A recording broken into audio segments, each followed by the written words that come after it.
हर हर महादेव दोस्तों, आपके अपने चैनल शिव धार्मिक में आपका बहुत बहुत स्वागत है। भगवान भोलेनाथ की कृपा आप पर और आपके परिवार पर सदा सर्वदा बनी रहे।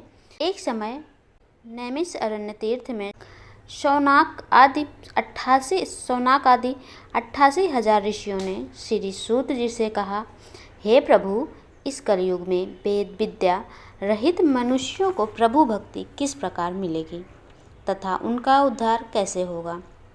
हे मुनि श्रेष्ठ, कोई ऐसा तप कहिए जिससे थोड़े समय में पुण्य प्राप्त होवे तथा मनवांछित फल मिले।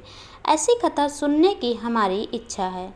सर्वशास्त्र ज्ञाता श्री सूत जी बोले, हे वैष्णव में पूज्य, आप सबने प्राणियों के हित की बात पूछी है। अब मैं उस श्रेष्ठ व्रत को आप लोगों से कहूँगा जिस व्रत को नारद जी ने लक्ष्मी नारायण भगवान से पूछा था और लक्ष्मीपति ने मुनि श्रेष्ठ नारद जी से कहा था, सो ध्यान से सुनो।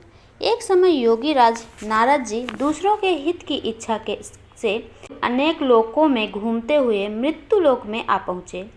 यहाँ अनेक योनियों में जन्मे हुए प्रायः सभी मनुष्यों को अपने कर्मों के अनुसार अनेकों दुखों से पीड़ित देखकर सोचा, किस यत्न के करने से निश्चय ही प्राणियों के दुखों का नाश हो सकेगा। ऐसा मन में सोचकर विष्णु लोक को गए। वहाँ श्वेत वर्ण और 4 भुजाओं वाले देवों के ईश नारायण को देखकर, जिनके हाथों में शंख चक्र गदा और पान थे तथा वरमाला पहने हुए थे, स्तुति करने लगे, हे भगवान, आप अत्यंत शक्ति से संपन्न हैं।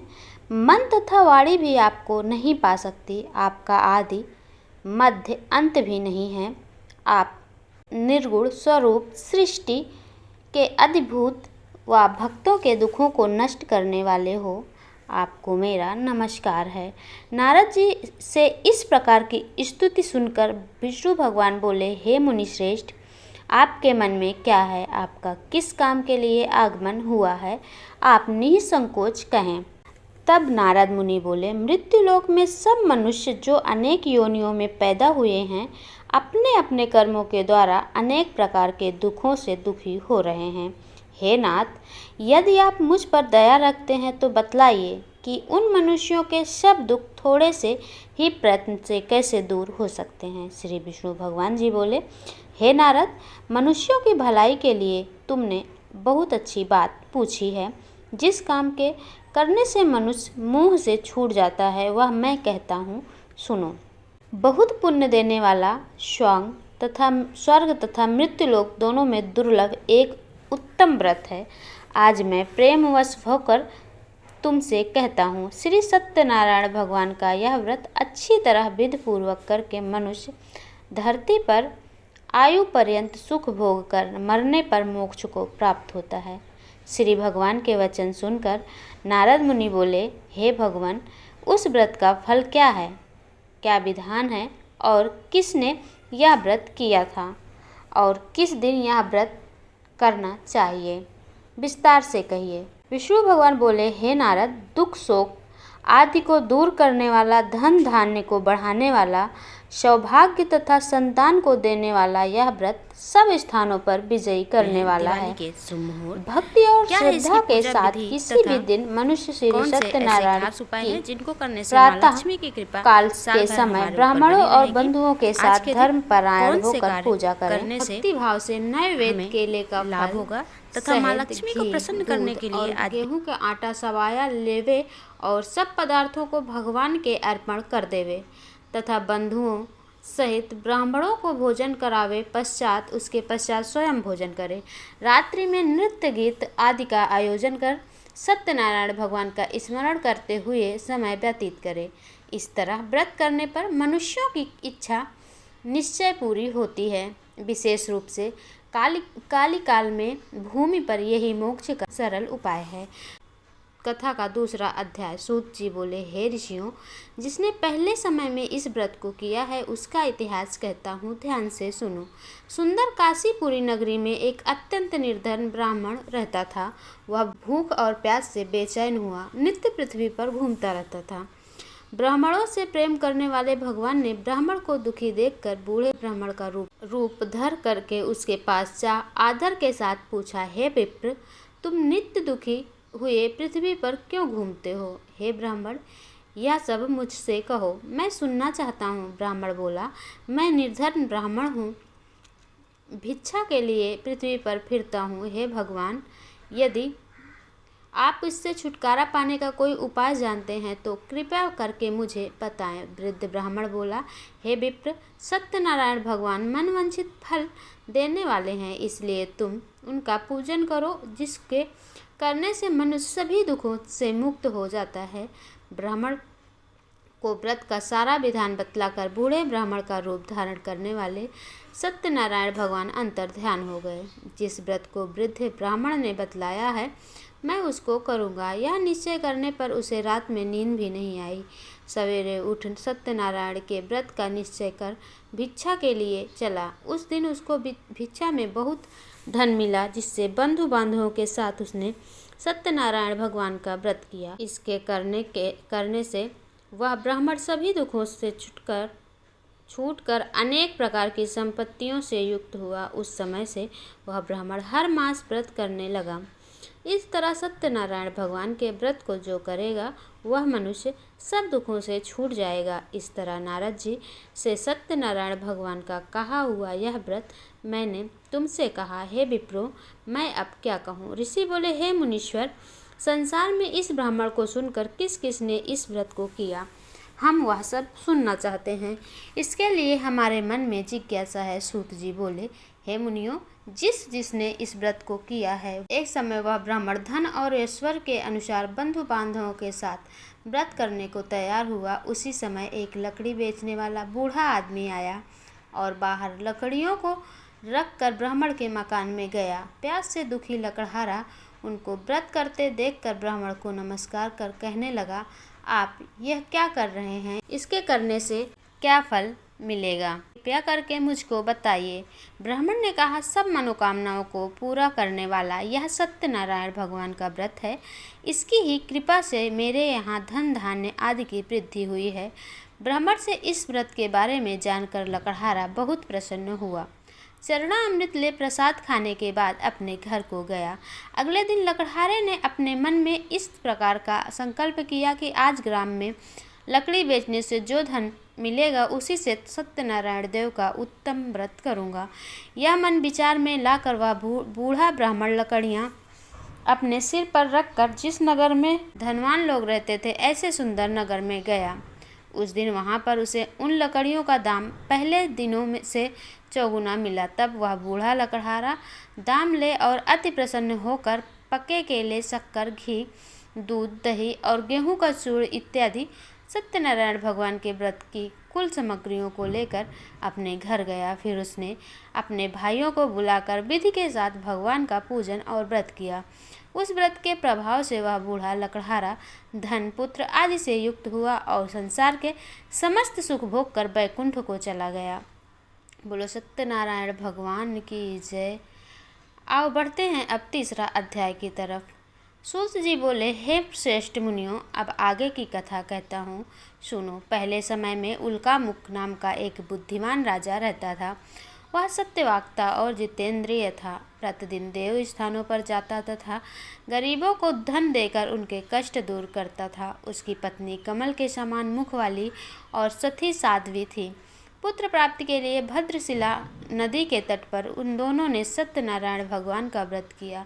उस समय में वहाँ एक साधु नामक वैश्य आया और उसके पास व्यापार के लिए बहुत सा धन था। वह नाव को किनारे पर ठहरा कर राजा के पास आ गया और राजा को व्रत करते हुए देखकर विनय के साथ पूछने लगा, हे राजन, भक्ति युक्त चित्त से यह आप क्या कर रहे हैं? मेरी सुनने की इच्छा है, सो आप यह मुझे बताइए। राजा बोला, हे वैश्य, अपने बांधवों के साथ पुत्र आदि की प्राप्ति के लिए यह महाशक्तिवान सत्यनारायण भगवान का व्रत व पूजन कर रहा हूँ। राजा के वचन सुनकर साधु आदर से बोला, हे राजन, मुझसे इसका सब विधान कहो, मैं भी आपके कथा अनुसार इस व्रत को करूँगा। मेरे भी कोई संतान नहीं है। मुझे विश्वास है कि इस व्रत को करने से निश्चय ही होगी। राजा से यह सब विधान सुन व्यापार से निवृत्त वह आनंद के साथ अपने घर को गया। साधु ने अपनी स्त्री को संतान देने वाले इस व्रत को सुनाया और प्रण किया कि जब मेरे संतान होगी तब मैं इस व्रत को करूँगा। साधु ने ऐसे वचन अपनी स्त्री लीलावती से कहे। एक दिन उसकी स्त्री लीलावती पति के साथ आनंदित हो सांसारिक धर्म में प्रवृत्त होकर सत्यनारायण भगवान की कृपा से गर्भवती हो गई तथा 10वें महीने में उसके एक सुंदर कन्या का जन्म हुआ। दिनों दिन वह इस तरह बढ़ने लगी जैसे शुक्ल पक्ष का चंद्रमा बढ़ता है। कन्या का नाम कलावती रखा गया। तब लीलावती ने मीठे शब्दों में अपने पति से कहा कि जो आपने संकल्प किया था कि भगवान का व्रत करूँगा, अब आप उसे करिए। साधु बोला, हे प्रिय, इसके विवाह पर करूँगा। इस प्रकार अपनी पत्नी को आश्वासन दे वह नगर को चला गया। कलावती पितृगृह में वृद्धि को प्राप्त हो गई। साधु ने जब नगर में सखियों के साथ अपनी पुत्री को देखा तो तुरंत दूत बुलाकर कहा कि पुत्री के वास्ते कोई सुयोग्य वर देख कर लाओ। साधु की आज्ञा पाकर दूत कंचन नगर पहुंचा और वहां पर बड़ी खोज कर देखभाल कर लड़की के लिए सुयोग्य वणिक पुत्र ले आया। उस सुयोग्य लड़के को देखकर साधु ने अपने बंधु बांधवों सहित प्रसन्न चित्त होकर अपनी पुत्री का विवाह उसके साथ कर दिया। दुर्भाग्य से विवाह के समय भी उस व्रत को करना भूल गया। तब श्री सत्यनारायण भगवान क्रोधित हो गए और साधु को श्राप दिया कि तुम्हें दारुण दुख प्राप्त होगा। अपने कार्य में कुशल साधु वैश्य अपने जमाता सहित समुद्र के समीप स्थित रतनपुर नगर में गया और वहां दोनों ससुर जमाई चंद्रकेतु राजा के उस नगर में व्यापार करने लगे। एक दिन भगवान सत्यनारायण की माया से प्रेरित कोई चोर राजा का धन चुराकर भाग गया, किंतु राजा के दूतों को आता देखकर चोर घबराकर भागते हुए धन को वहीं चुपचाप रख दी जहां ससुर जमाई ठहरे हुए थे। जब दूतों ने उस साधु वैश्य के पास राजा के धन को रखा देखा तो दोनों को बांध कर ले गए और राजा के समीप जाकर बोले, हे राजन, यह दो चोर हम पकड़ लिए हैं।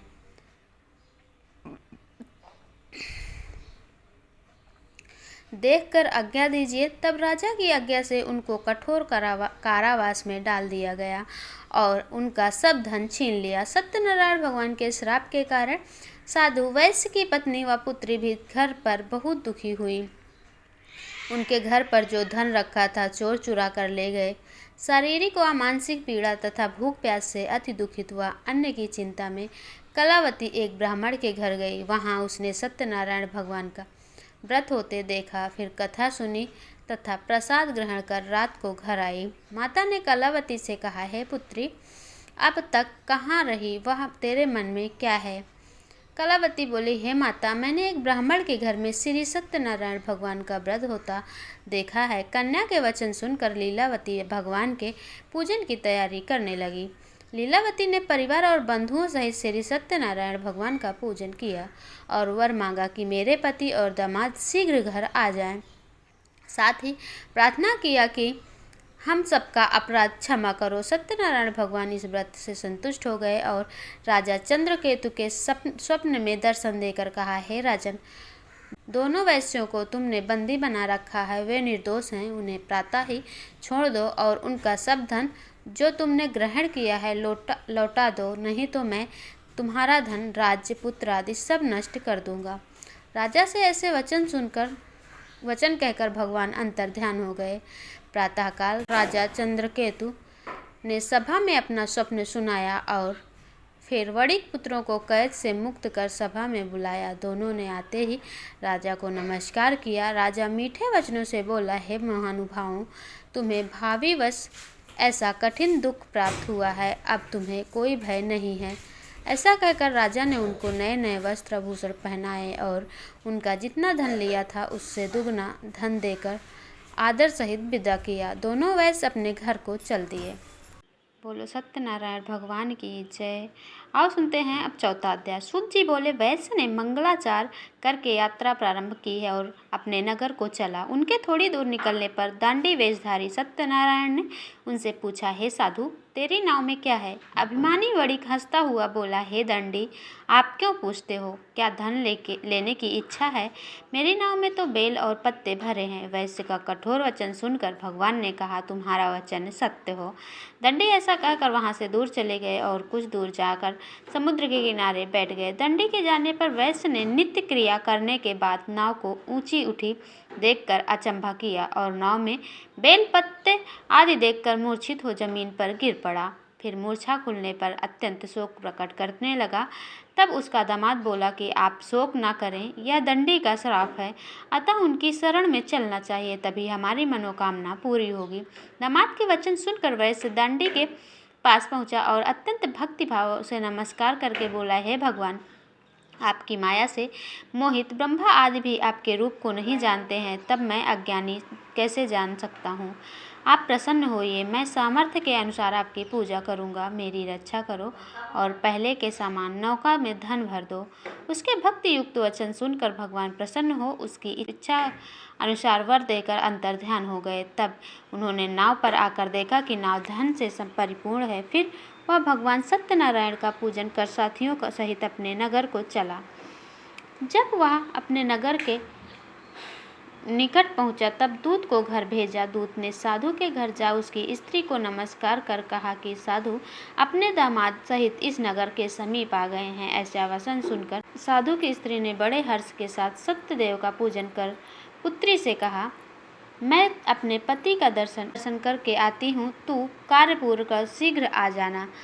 परंतु कलावती माता के वचनों को अनसुना कर प्रसाद छोड़कर पति के पास चली गई। प्रसाद की अवज्ञा के कारण सत्यदेव रुष्ट हो उसके पति को नाव सहित पानी में डुबो दिया। कलावती अपने पति को न देखकर रोती हुई जमीन पर गिर गई। इस तरह नौका को डूबा हुआ तथा कन्या को रोता हुआ देख साधु दुखित हो बोला, हे प्रभु, मुझसे या मेरे परिवार से भूल हुई है, उसे क्षमा करो। उसके दीन वचनों को सुनकर सत्यदेव प्रसन्न हो गए और आकाशवाणी हुई, हे साधु, तेरी कन्या मेरे प्रसाद को छोड़कर आई है, इसलिए इसका पति अदृश्य हुआ है। यदि वह घर जाकर प्रसाद खाकर लौटे तो उसे इसे पति अवश्य मिलेगा। ऐसी आकाशवाणी सुनकर कलावती ने घर पहुंचकर प्रसाद खाया, फिर आकर पति के दर्शन किए। तत्पश्चात साधु ने बंधु बांधवों सहित सत्यदेव भगवान का विधिपूर्वक पूजन किया। उस दिन से वह प्रत्येक पूर्णिमा को सत्यनारायण भगवान का पूजा करने लगा। फिर इस लोक का सुख भोग कर वह अंत में स्वर्गलोक को प्राप्त हुआ।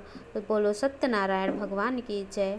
आइए सुनते हैं अब 5वां अध्याय। श्री सूत जी बोले, हे ऋषियों, मैं एक और कथा कहता हूँ, सुनो। प्रजापालन में लीन तुंगध्वज नाम का एक राजा था।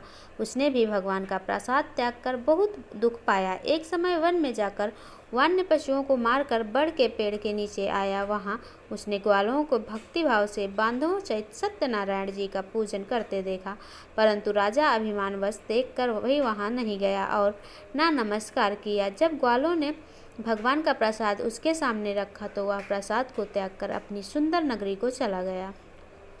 वहाँ उसने अपना सब कुछ नष्ट पाया। तब वह जान गया कि यह सब भगवान ने ही किया है। तब वह उसी स्थान पर ग्वालों के समीप गया और विधिपूर्वक पूजन कर प्रसाद खाया तो सत्यदेव की कृपा से पहले जैसा था वैसा ही हो गया। फिर दीर्घकाल तक सुख भोग कर मरने पर वह स्वर्गलोक को प्राप्त हुआ। तो जो मनुष्य इस परम दुर्लभ व्रत को रखता है, भगवान की कृपा से उसे धन धान्य की प्राप्ति होती है। निर्धन धनी और बंदी बंधन मुक्त होकर निर्भय हो जाता है। संतानहीनों को संतान प्राप्ति होती है तथा सब मनोरथ पूर्ण होकर अंत में वैकुंठ धाम जाता है। तो जिन्होंने भी पहले इस व्रत को किया था, अब उनके अगले जन्म की कथा कहता हूँ। जो वृद्ध सतानंद ब्राह्मण ने सुदामा का जन्म लेकर मोक्ष को पाया। उल्का मुख नाम का राजा दशरथ होकर बैकुंठ को प्राप्त हुआ। साधु नाम के वैश्य ने मोर ध्वज बनकर अपने पुत्र को आरे से चीर कर मोक्ष को प्राप्त किया। महाराज तुंगध्वज स्वयंभू मनु हुए। उन्होंने बहुत से लोगों को भगवान की भक्ति में लीन कर स्वयं मोक्ष प्राप्त किया। लकड़हारा भील अगले जन्म में गुह नामक निषाद राजा हुआ, जिसने राम की चरणों की सेवा कर मोक्ष को प्राप्त किया। दोस्तों आशा करती हूँ वीडियो आपको पसंद आई हो तो चैनल को सब्सक्राइब करके वीडियो को लाइक कर दें, बेल आइकन को प्रेस कर लें। इससे ये होगा कि इस चैनल पर अपलोड होने वाली वीडियो की नोटिफिकेशन आपको सही समय पर प्राप्त होगी। मिलती हूँ मैं अगले वीडियो में अगली जानकारी के साथ, तब तक के लिए नमस्कार।